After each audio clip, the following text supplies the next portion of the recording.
Om Aganda Timarandasya Ganajana Shivakaya Chakshur Umilitam Yena Tajma Shri Gurave Namaha. I was born in the darkest of ignorance, and my spiritual master opened my eyes with the torch of knowledge. I offer my respectful obeisances unto him.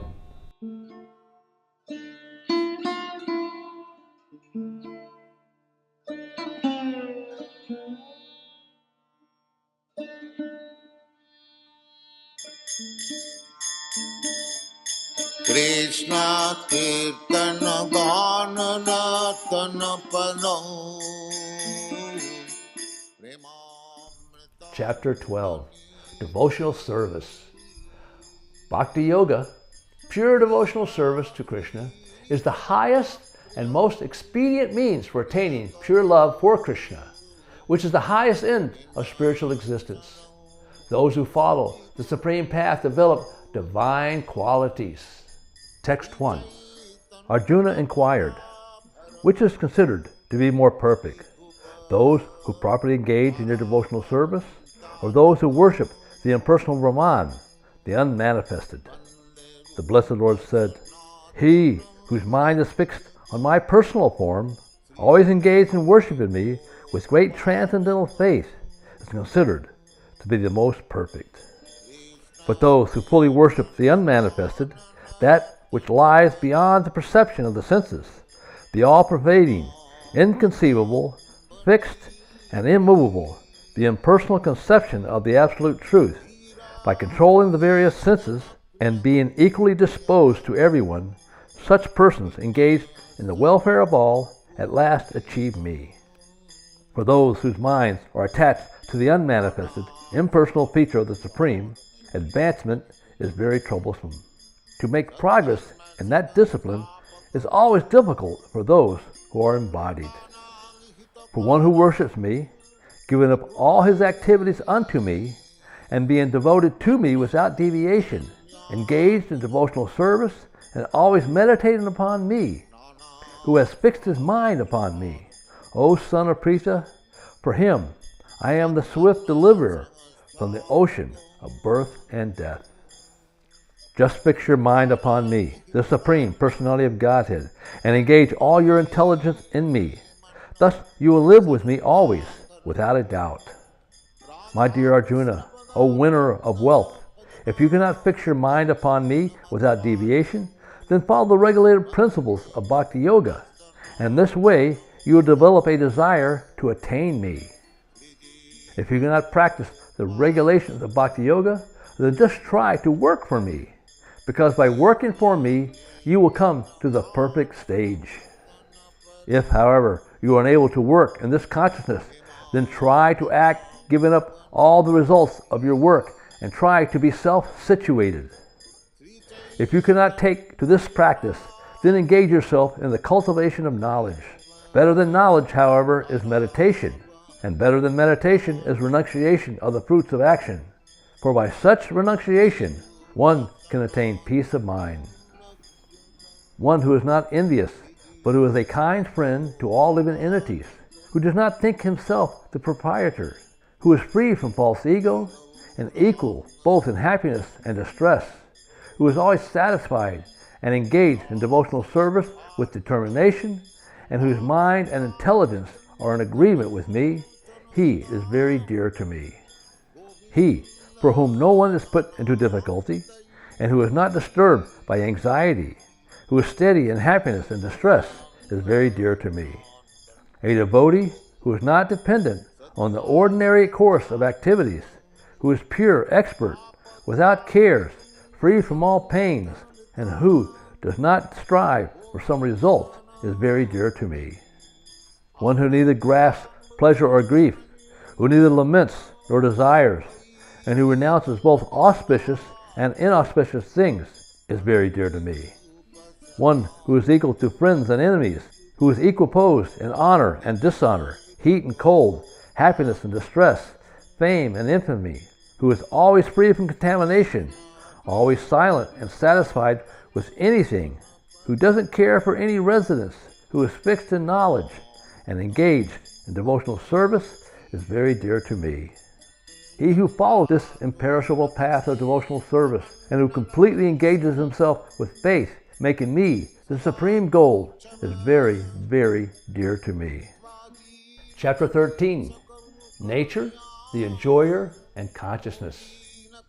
One who understands the difference between the body, the soul, and the supersoul, beyond them both attains liberation from this material world. Text 1.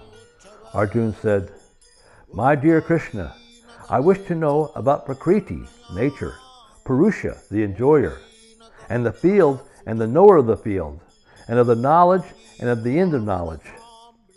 The Blessed Lord then said, "This body, O son of Kunti, is called the field, and one who knows this body is called the knower of the field." O Scion of Bharat, you should understand that I am also the knower in all bodies, and to understand this body and its owner is called knowledge. That is my opinion.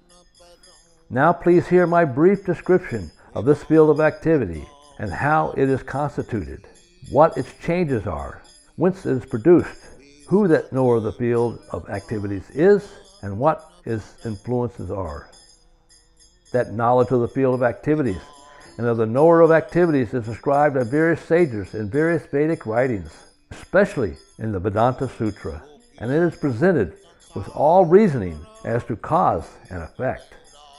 The 5 great elements, false ego, intelligence, the unmanifested, the 10 senses, the mind, the 5 senses, desire, hatred, happiness, distress, and the aggregate, the life symptoms, the convictions, all of these are considered, in summary, to be the field of activities and its interactions. Humility, pridelessness, nonviolence, tolerance, simplicity, approaching a bona fide spiritual master, cleanliness, steadiness, self-control, renunciation of the objects of sense gratification, absence of false ego, the perception of the evil of birth and death, old age and disease, non-attachment to children, wife, home, and the rest, even-mindedness and pleasant and unpleasant events, constant and unalloyed devotion to me, resorting to solitary places, detachment from the general mass of people, accepting the importance of self-realization, and philosophical search for the absolute truth. All these I thus declare to be knowledge, and what is contrary to these is ignorance. I shall now explain the knowable, knowing which you will taste the eternal. This is beginningless, and it is subordinate to me. It is called Brahman, the spirit, and it lies beyond the cause and effect of this material world. Everywhere are his hands and legs, his eyes and faces, and he hears everything. In this way, the Supersoul exists. The Supersoul is the individual source of all senses, yet he is without senses. He is unattached, although he is the maintainer of all living entities.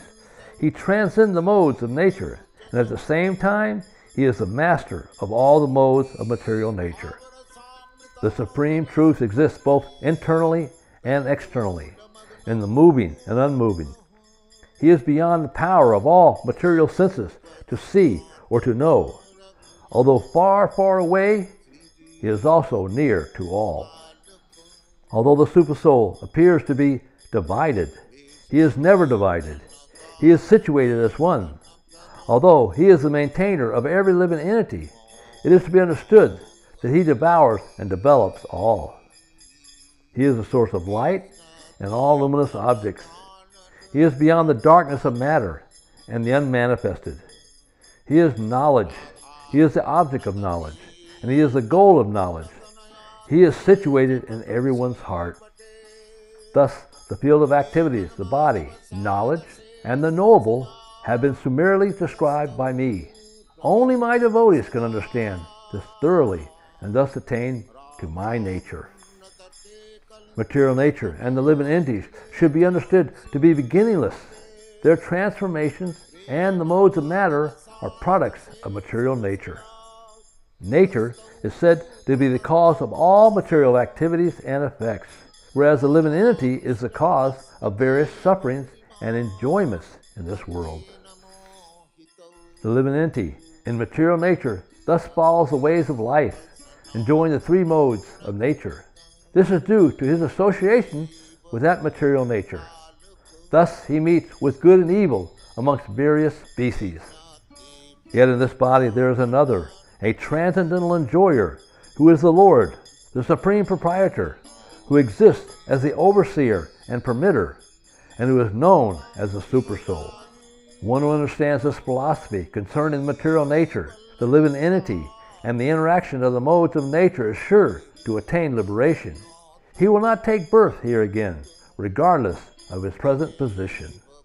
That SuperSoul is perceived by some through meditation, by some through cultivation of knowledge, and by others through working without fruit of desire. Again, there are those who, although not conversant with scriptural knowledge, begin to worship the Supreme Person upon hearing about him from others. Because of their tendency to hear from others, they also transcend the path of birth and death. O Chief of the Bharts, whatever you see in existence, both moving and unmoving, is only a combination of the field of activities and the knower of the field. One who sees the SuperSoul accompanying the individual soul in all bodies, and who understands that neither the soul nor the SuperSoul is ever destroyed, actually sees. One who sees the SuperSoul in every living being and equal everywhere does not degrade himself by his mind. Thus he approaches the transcendental destination. One who can see all activities are performed by the body, which is created by material nature, and sees that the self does nothing, actually sees.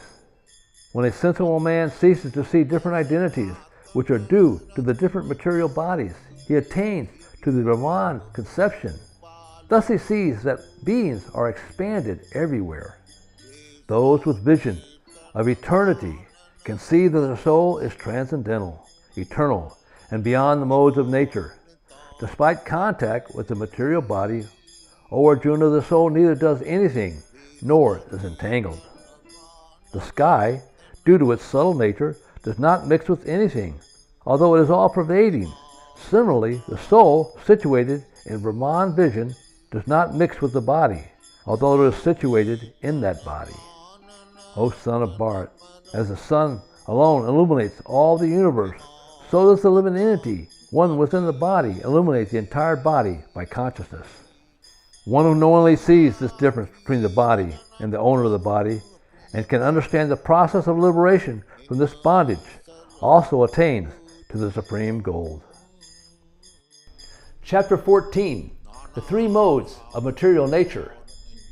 All embodied souls are under the control of the three modes, or qualities, of material nature: goodness, passion, and ignorance. Lord Krishna explains what these modes are, how they act upon us, how one can transcend them, and symptoms of one who has attained the transcendental state. Text 1. The Blessed Lord said, "Again, I shall declare to you this supreme wisdom, the best of all knowledge, knowing which all the sages have attained to the supreme perfection. By becoming fixed in this knowledge, one can attain the transcendental nature, which is like my own nature. Thus established, one is not born at the time of creation, nor disturbed at the time of dissolution.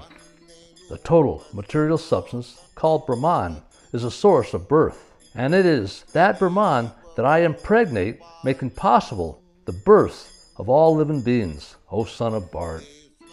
It should be understood that all species of life, O son of Kunti, are made possible by birth in this material nature, and I am the seed-giving Father. Material nature consists of the three modes: goodness, passion, and ignorance. When the living entity comes in contact with nature, he becomes conditioned by these modes. O sinless one, the mode of goodness, being purer than the others, is illuminating, and it is free from all sinful reactions. Those situated in that mode develop knowledge, but they become conditioned by the concept of happiness. The mode of passion is born of unlimited desires and longings, O son of Kunti, and because of this, one is bound to material fruitive activities. O son of Bharat, the mode of ignorance causes the delusion of all living entities. The result of this mode is madness, indolence, and sleep, which bind the conditioned soul. The mode of goodness conditions one to happiness. Passion conditions him to the fruits of action, and ignorance to madness. Sometimes the mode of passion becomes prominent, defeating the mode of goodness, O son of Bharat, and sometimes the mode of goodness defeats passion, and at other times the mode of ignorance defeats goodness and passion. In this way, there is always competition for supremacy. The manifestations of the mode of goodness can be experienced when all the gates of the body are illuminated by knowledge. O chief of the Bharats, when there is an increase in the mode of passion, the symptoms of great attachment, uncontrollable desire, hankering, and intense endeavor develop. O son of Kunti, when there is an increase in the mode of ignorance, madness, illusion, inertia, and darkness are manifested. When one dies in the mode of goodness, he attains to the pure higher planets. When one dies in the mode of passion, he takes birth among those engaged in fruitive activities. And when he dies in the mode of ignorance, he takes birth in the animal kingdom. By acting in the modes of goodness, one becomes purified. Works done in the mode of passion result in distress, and actions performed in the mode of ignorance result in foolishness. In the mode of goodness, real knowledge develops. From the mode of passion, grief develops. And from the mode of ignorance, foolishness, madness, and illusion develop. Those situated in the mode of goodness gradually go upward to the higher planets.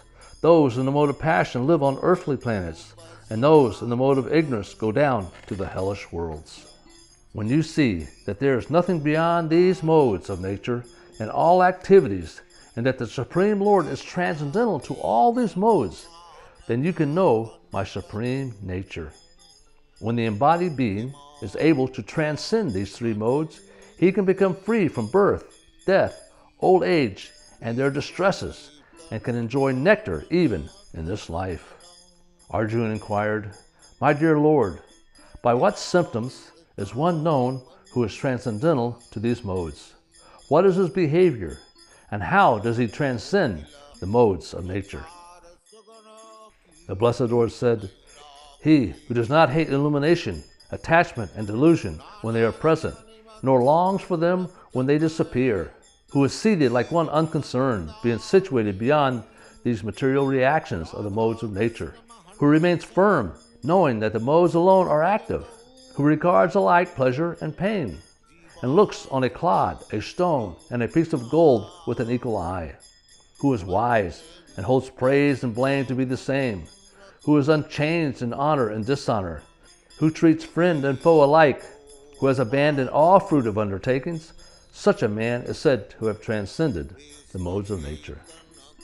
One who engages in full devotional service, who does not fall down in any circumstance, at once transcends the modes of material nature, and thus comes to the level of Brahman. I am the basis of the impersonal Brahman, which is the constitutional position of ultimate happiness, and which is immortal, imperishable, and eternal. Chapter 15. The Yoga of the Supreme Person.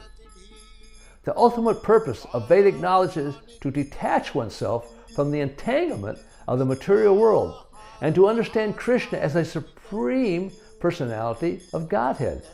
One who understands Krishna's supreme identity surrenders unto him and engages in his devotional service. Text 1. The Blessed Lord said, There is a banyan tree which has its roots upward and its branches down, and whose leaves are the Vedic hymns. One who knows this tree is the knower of the Vedas. The branches of this tree extend downward and upward, nourished by the three modes of material nature. The twigs are the objects of the senses. This tree also has roots going down, and these are bound to the fruitive actions of human society. The real form of this tree cannot be perceived in this world. No one can understand where it ends, where it begins, or where its foundation is. But with determination, one must cut down this tree with the weapon of detachment. So doing, one must seek that place from which, having once gone, one never returns, and there surrender to that Supreme Personality of Godhead. from whom everything has begun, and whom everything is abiding since time immemorial. One who is free from illusion, false prestige, and false association, who understands the eternal, who is done with material lust and is freed from the duality of happiness and distress, and who knows how to surrender unto the Supreme Person, attains that eternal kingdom. That abode of mine is not illuminated by the sun or moon, nor by electricity. One who reaches it never returns to this material world. The living entities in this conditioned world are my eternal fragmental parts. Due to conditioned life, they are struggling very hard with the six senses, which include the mind. The living entity in the material world carries his different conceptions of life from one body to another, as air carries aromas. The living entity, thus taking another gross body, obtains a certain type of ear, tongue, and nose and sense of touch, which are grouped about the mind. He thus enjoys a particular set of sense objects. The foolish cannot understand how a living entity can quit his body, nor can they understand what sort of body he enjoys under the spell of the modes of nature. But one whose eyes are trained in knowledge can see all of this. The endeavoring transcendentalist who is situated in self-realization can see all this clearly, but those who are not situated in self-realization cannot see what has taken place, though they may try to. The splendor of the sun, which dissipates the darkness of this whole world, comes from me, and the splendor of the moon and the splendor of the fire are also from me. I enter into each planet, and by my energy they stay in orbit. I become the moon and thereby supply the juice of life to all vegetables. I am the fire of digestion in every body, and I am the air of life, outgoing and incoming, by which I digest the four kinds of foodstuff. I am seated in everyone's heart, and from me come remembrance, knowledge, and forgetfulness. By all the Vedas I am to be known. Indeed, I am the compiler of Vedanta, and I am the knower of the Vedas.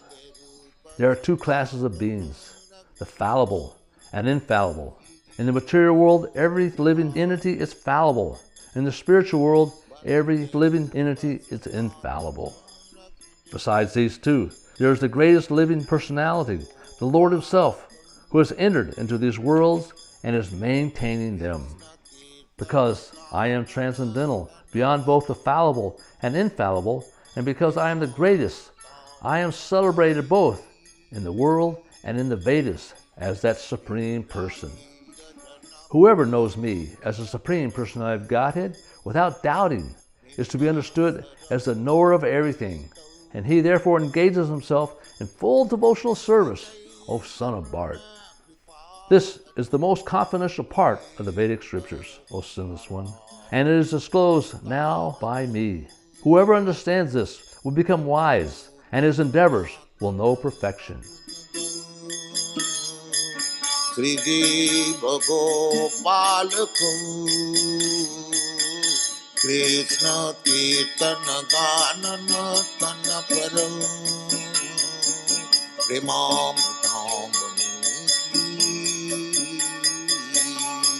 Veera Dhira Jana Priya Priya Kana Nema Sajam Pujito Krishna Kirtana Ganana Tana Param